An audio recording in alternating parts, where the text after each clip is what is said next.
Thank you, Deputy Speaker. We live in an imperfect world. Things go wrong. Tragedies happen.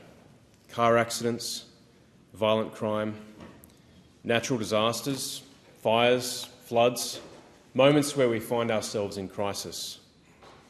And in our moment of crisis, it is first responders who run toward the danger when many of us seek refuge and safety away from it.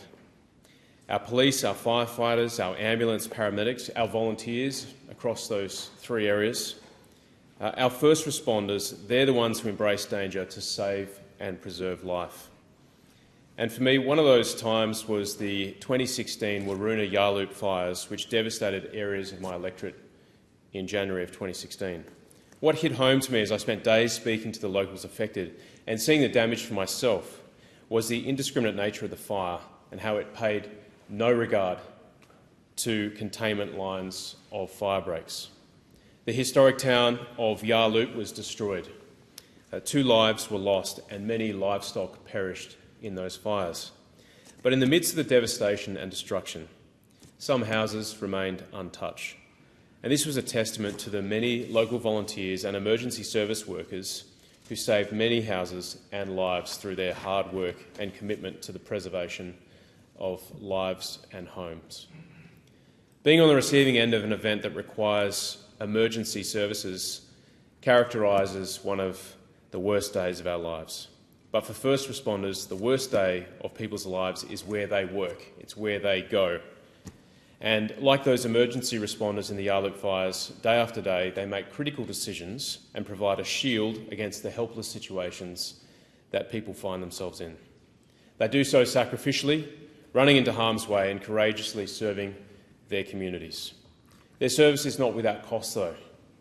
On top of the daily risks they face, their sacrifices to their community place them under ongoing stress that can turn into mental health conditions. They are not unlike our ADF personnel who carry the scars of their work. Beyond Blue has found that compared to other Australians, police and other emergency service workers are twice as likely to experience high rates of psychological distress. Any government solution should empower and not override existing organic relationships that people have. Fordham acknowledges this, and that is why it offers services to families of first responders, so that the family unit itself is supported.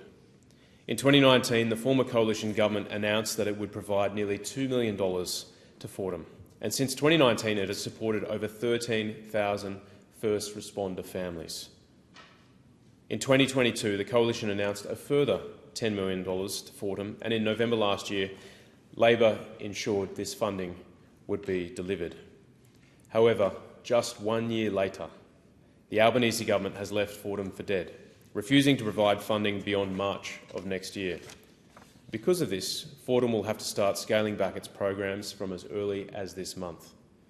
This is a kick in the guts for our hard-working emergency services personnel, particularly as we head into bushfire season. It's tough on families who often are the ones who have to absorb the stress and the anxiety and the cost of the work conducted by our emergency service workers. When they get home, they often bring their experiences under the roof with their families. And that's why this decision to cut funding to Fordham is so grievous. We've already seen in WA the devastating impact bushfire season can have, with 18 homes lost in Wanneroo, which is north of Perth, just last week.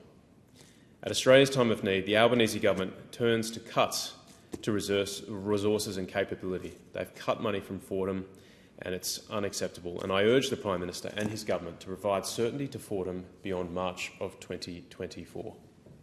Thank you. The question